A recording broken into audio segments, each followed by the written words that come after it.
J'ai une idée, un film de 1934 de Roger Richebey, d'après la pièce de théâtre anglaise Tons of Money, avec dans les rôles principaux Simone de Guise, Christiane Deline, Charlotte Clasis, Rému, Félix Soudard et Henri Poupon. Le sujet: un Anglais, le Marseillais Rému, un Anglais criblé de dettes se fait passer pour mort afin de prendre la personnalité d'un cousin disparu, à qui revient un gros héritage.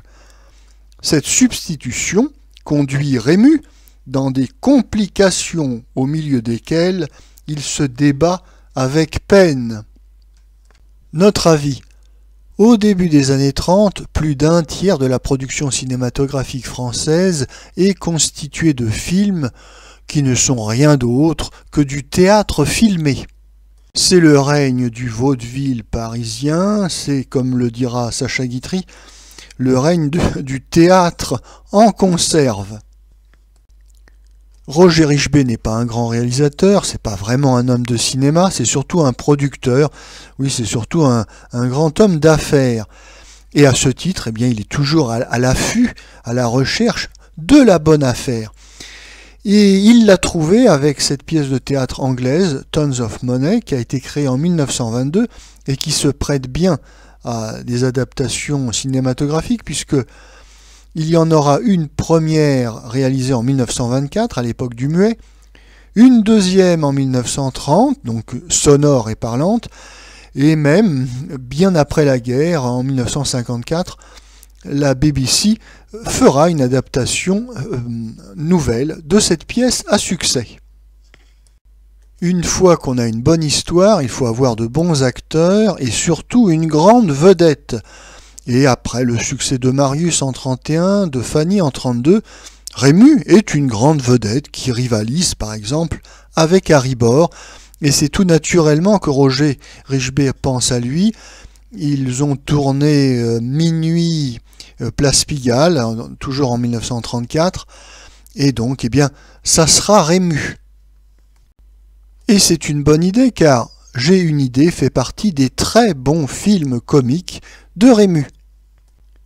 Le burlesque du film repose avant tout sur le comique à répétition de l'histoire. L'intrigue se complique de plus en plus au fil du récit, on va de catastrophe en catastrophe, et à chaque fois, pour tirer d'affaire Rému, son épouse lance « J'ai une idée » et c'est reparti pour un tour de manège. Rému est déchaîné, il est exubérant, survolté, il n'en fait qu'à sa tête. D'ailleurs, c'est un clown en liberté, hein. Le réalisateur Roger Richebey ne contrôle rien. Alors parfois même on dérive vers le dessin animé, et d'ailleurs c'est une très bonne chose. Je pense notamment à la scène où Rému, qui est un inventeur qui n'invente rien, fait exploser son laboratoire en confectionnant une bombe, et comme dans les dessins animés, on le voit réapparaître, le visage noirci au milieu de la fumée de l'explosion.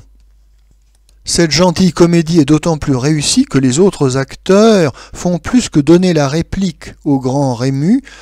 Je pense notamment à Simone de Guise, qui joue donc l'épouse de Rému et qui entraîne son époux dans une surenchère de catastrophe.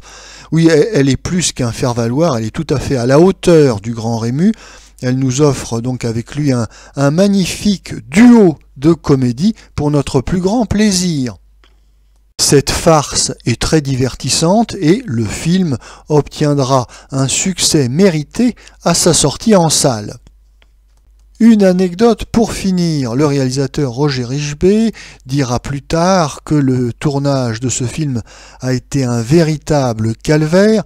Il ne s'est absolument pas entendu avec son compatriote marseillais Rému, qu'il trouve insupportable, cabotin et tout à fait odieux. Roger Richebey sera particulièrement furieux à l'occasion du tournage de la scène de la baignade, scène d'ailleurs oui qui est totalement loupée, on ne voit rien à l'écran. Alors Rému normalement devait faire un petit peu de natation dans une rivière et la veille du tournage il refuse catégoriquement. Alors évidemment, ce qui met devant le fait accompli Roger Richebey, qui doit organiser une solution de secours avec une doublure, etc. Et Roger Richebey n'apprécie pas du tout ce caprice de Star, et la brouille sera définitive.